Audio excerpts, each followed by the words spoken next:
What's going on, guys? Fuller here with Custom Offsets TV on the YouTube. And before we jump into the video, I'm feeling generous and I'm feeling very appreciative of all our subscribers, so I want to do a quick giveaway for you guys with some gear packs. So I'm going to pick 2 new subscribers. So if you're new to the channel and you haven't subbed yet, go ahead and hit the subscribe button, click the bell, turn on the notifications, all that jazz. And if you're already a subscriber, then consider yourself already entered. So I'll give away 4 gear packs, 2 to some old people that have been following us for a while, and 2 to some brand new people. So we'll pick the winners 24 hours after this video goes up.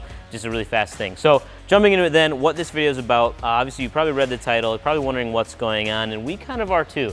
So the thing is, we're wondering if the whole big wheel, small tire thing is starting to fade away, because more of these off-road setups they're popping up in the gallery on our website. We're seeing them at SEMA, we're seeing them all over the place where people are running a lot more conservative setups as compared to previously. So the whole like big wheel thing started, I'm gonna say roughly like 2012-ish, like right around when Hostile was coming out, and they came out with a 12 wide, and that was a really big deal because nobody else was doing that, and people were, wrapping it in a very narrow or thin tire, essentially a thin sidewall tire, because it took a lot of lift to fit that, unless you're gonna cut up your whole truck. And that scene stuck around for a very, very long time. But last year, when I went to SEMA 2018, I noticed a lot more conservative setups. Now, obviously it's SEMA, so there's still all these big giant lifted trucks and 30x16 American Forces and a whole bunch of show stuff going on too.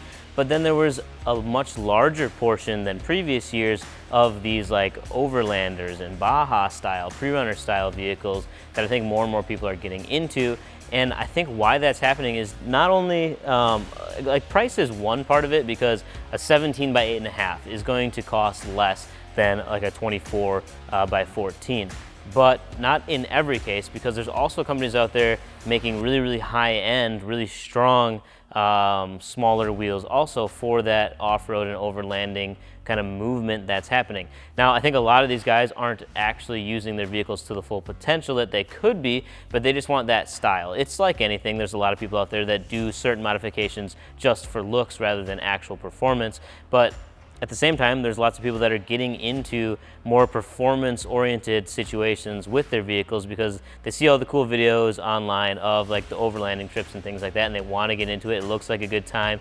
They enjoy being outside, and most truck guys like being outside anyway, but rather than towing their boat to the lake with a big giant lifted truck, they're not using their truck as part of that experience to go do something, which I think if you're spending that much money in a vehicle, it's always nice that you can have a purpose for it, and it's not just for looks. So we're seeing people go with, rather than like the big 6-inch spacer kit or like a 9-inch kit or something like that, we're actually seeing people go with smaller, even 2.5-inch coilover leveling kits or a 4-inch coilover kit, and then putting on those smaller, like I said, 17 by 8.5, 17 by 9 sizes roughly, and wrapping it in a more meatier, aggressive off-road tire that's actually gonna see some use. So there's a few companies out there, like Method Race Wheels has been around for a long time, and they've stuck with, we're making wheels that are lightweight, they're strong, they're dependable. We use the same wheels on a race team that you can buy for the street. They've got true beadlocks, all that kind of stuff. But then we're seeing companies that haven't done it in the past kind of get into it. So like RBP now has the Cobra 50R, which is gonna be a dual like use. You can run it as a beadlock or a DOT street legal wheel.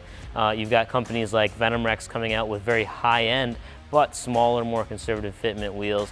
And there's just like Dirty Life. Cali Off-Road has a big show scene, but then they made this other wheel brand called Dirty Life, and they've got a ton of smaller sizes there too. People are coming out, even like Fuel has wheels for not only those smaller sizes on trucks, but they also are making wheels for side-by-sides and UTVs and things like that too. So we're seeing so many more small size wheels coming back to the market as compared to how it was. So my prediction is that you're gonna kind of see a shift of people going from these really big wheels, really wide with tiny tires, to something that's more usable, I guess you could say. One of the biggest comments that we get all the time on the YouTube channel is like, oh, look at those stretch tires, or oh, that needs more rubber. So those people, because there's the show people and then there's like the off-road people, and they always don't get along. But I'm starting to see the shift where we're getting more and more off-road oriented people. It seems like every time I make an off-road kind of themed wheel video, we get a lot of really good feedback from it. So let us know your thoughts in the comments below, what you think is happening in the wheel industry, what is going to change, what's going to stay the same, what your predictions are for the remainder of 2019 and 2020. We'll be at SEMA this year again with like the whole crew. We're bringing 1.5 billion people there, so we'll get you a whole bunch of footage from that. So make sure you subscribe so you can get all of that when we go there in whatever it is, November I think is coming up. So that's that. Peace.